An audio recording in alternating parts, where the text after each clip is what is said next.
Student my self Yogendra त्यागी।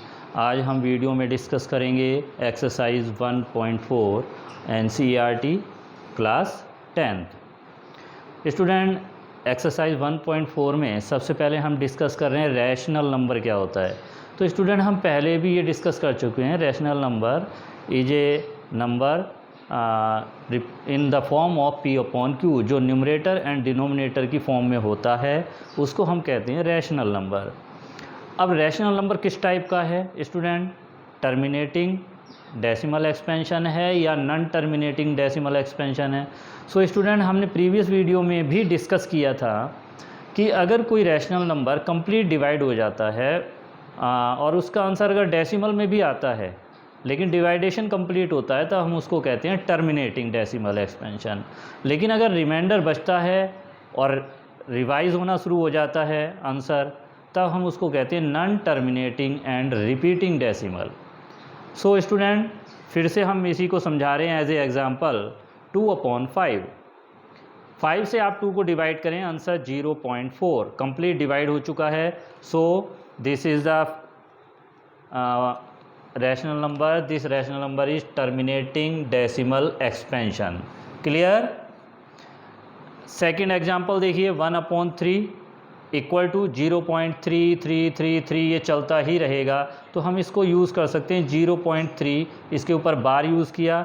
इसका meaning है, हमने पहले भी कहा था, बार का मीनिंग है कि डिजिट 3 जो है वो लगातार कंटिन्यूस रिपीट हो रही है।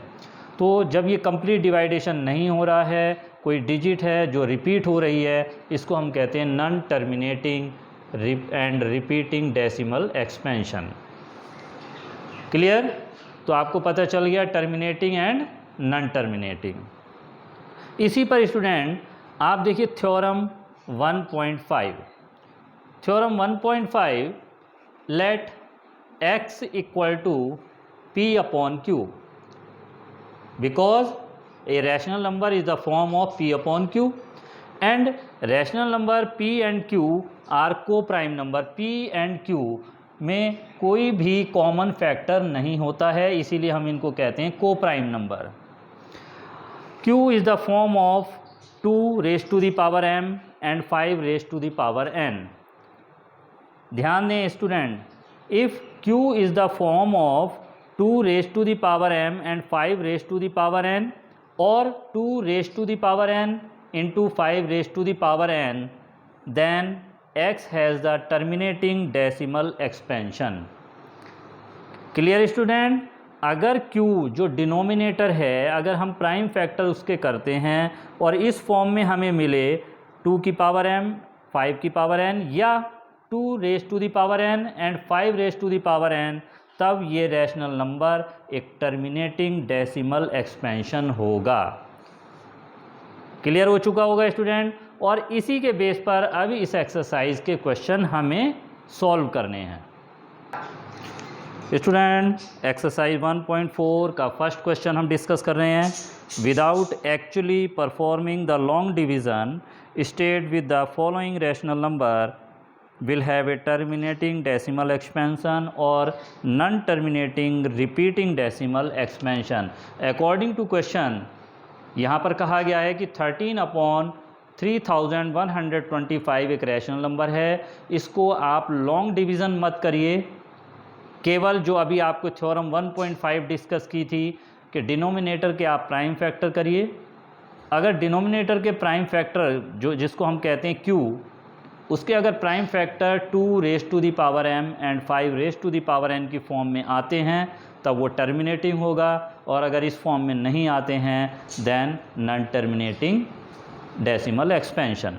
तो सिर्फ यहाँ पर आपको लॉन्ग डिवीज़न नहीं करना है, केवल डिनोमिनेटर के प्राइम फैक्टर करके आपको देखना है कि ये किस फॉर्म में आ रहा है प्राइम फैक्टराइजेशन।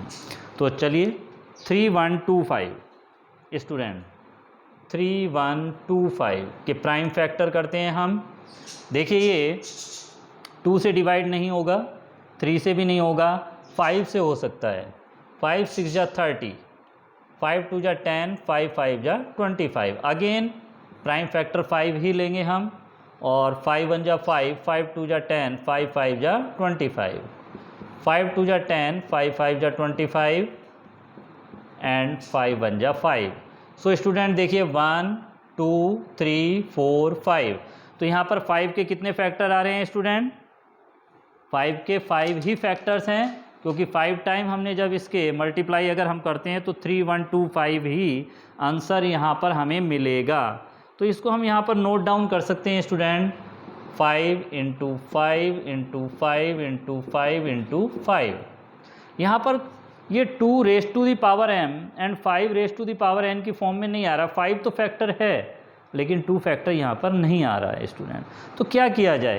क्या ये रैशनल नंबर होगा, ये टर्मिनेटिंग डेसिमल एक्सपेंशन होगा या नॉन टर्मिनेटिंग होगा? तो कैसे पता करें स्टूडेंट? तो देखिए यहाँ पर इसके लिए student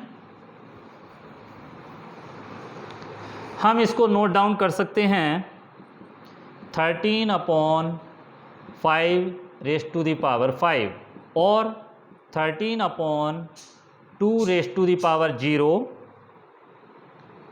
into 5 raise to the power 5। अब स्टूडेंट आप सोच रहे होंगे कि सर ने 2 फैक्टर यहाँ पर नहीं था, 2 क्यों लिख दिया? तो student 2 raise to the power 0 अगर हम लगाते हैं तो आपने ये हमेशा पढ़ा है कि जब भी हम किसी भी बेस पर किसी भी इंटीजर पर उसकी पावर 0 शो करते हैं तो उसकी वैल्यू 1 हो जाती है।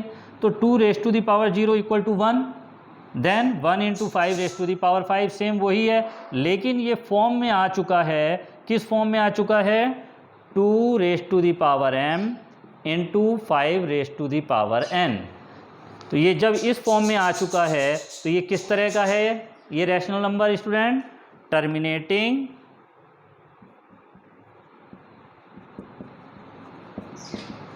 Decimal expansion. Clear student? तो समझ गए अगर आप कि अगर डिनोमिनेटर के प्राइम फैक्टर इस फॉर्म में आएंगे तब वो टर्मिनेटिंग डेसिमल एक्सपेंशन होगा, और अगर इस फॉर्म में नहीं आते हैं then non terminating and repeating decimal. Clear? चलिए एक और एग्जांपल अभी हम डिस्कस करते हैं।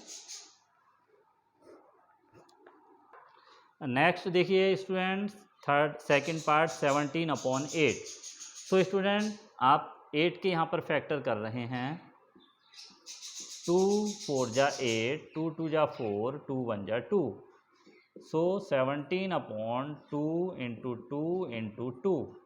अब देखिए यहाँ पर 2 जो है वो तो प्राइम फैक्टर यहाँ पर है, लेकिन 5 तो यहाँ पर प्राइम फैक्टर नहीं आ रहा है स्टूडेंट। तो अब हम कैसे करें यहाँ पर? तो सेम जो हमने अभी पहला वाला क्वेश्चन किया था सेम उसी टाइप से करना है।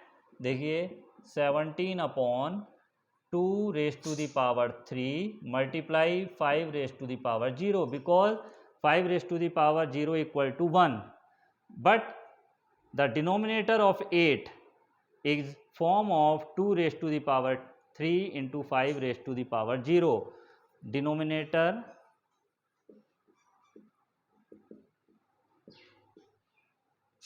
is in the form of 2 raised to the power m into 5 raised to the power n, then 17/8 has a terminating decimal expansion. Clear student? अब तो आप क्लियर कर हो चुके होंगे कि ये क्वेश्चन में हम किस तरह से करेंगे। हम डिनोमिनेटर के प्राइम फैक्टर कर लेंगे। अगर इस फॉर्म में आ जाता है तब तो वो टर्मिनेटिंग होगा, और अगर इस फॉर्म में नहीं आएगा तब वो नॉन टर्मिनेटिंग होगा। क्लियर? चलिए एक और एग्जांपल करते हैं। स्टूडेंट 29/343। 343 के फैक्टर्स देखिए, 3 4 3। ये ना तो 2 से डिवाइड होगा, 3 से भी नहीं होगा स्टूडेंट, 7 से ही होगा। 7 4 जा 28 एंड 7 9 जा 63, 7 7 जा 49, 7 1 जा 7। So 29/7 into 7 into 7 equal to 29/7 raise to the power 3। अब देखिए स्टूडेंट यहाँ पर क्या आ रहा है? डिनोमिनेटर डिनोमिनेटर के जो प्राइम फैक्टर्स हैं वो 7 के रेस टू द पावर 3 आ रहा है। यहाँ पर ना तो 2 फैक्टर है ना 5 फैक्टर है। Then it has a non terminating and repeating decimal. Denominator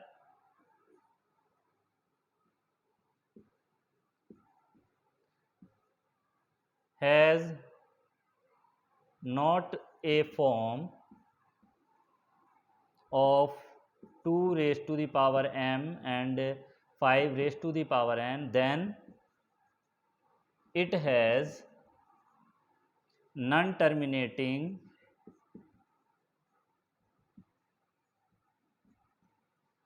and repeating decimal expansion. Clear student? तो देखिए यहाँ पर जो Q है डिनोमिनेटर है वो इस फॉर्म में नहीं आ रहा है, इसलिए ये कैसा है, non terminating and repeating decimal. तो क्लियर हो गया आपको टर्मिनेटिंग कैसे हम पता कर सकते हैं, फाइंड कर सकते हैं, और नॉन टर्मिनेटिंग एंड रिपीटिंग किस रैशनल नंबर को हम कह सकते हैं, फाइंड कर सकते हैं। चलिए नेक्स्ट क्वेश्चन डिस्कस कर रहे हैं। Third question student, third question, the following are real numbers have decimal expansion as given below. In each case, decide whether they are rational or not. If they are rational and the form of P upon Q, where can be you say about the prime factors of Q? Student यहाँ पर हमें ये find करना है कि क्या ये decimal expansion एक रैशनल नंबर है, और अगर डेसिमल एक्सपेंशन ये रैशनल नंबर है तो जो इसका डिनोमिनेटर है Q उसके हमें फैक्टर फाइंड करने हैं। तो देखिए स्टूडेंट यहाँ पर ये कंप्लीट डिवाइडेशन हो रहा है, तो हम इसको यहाँ पर नोट डाउन कर सकते हैं किस तरीके से। अगर हम यहाँ से डेसिमल को हटाते हैं तो 4 3 1 2 3 4 5 6 7 8 9 अपॉन, देखिए डेसिमल के बाद आप डिजिट देखिए कितनी है, 1 2 3 4 5 6 7 8 9।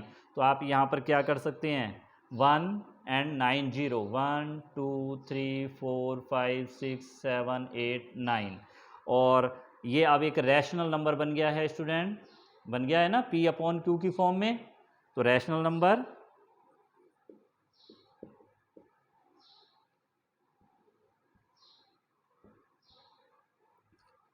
अब Q के हमें फैक्टर फाइंड करने हैं।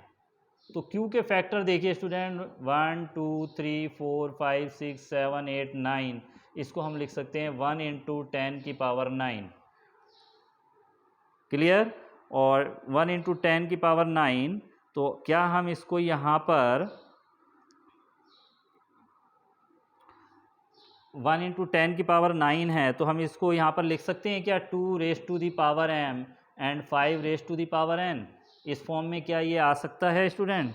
ये आ सकता है। और किस तरीके से आएगा, हम इसको कर सकते हैं 2 into 5 whole raise to the power 9। Mean, इसका मीनिंग क्या हुआ student, 2 raise to the power 9 and also 5 raise to the power 9। Clear?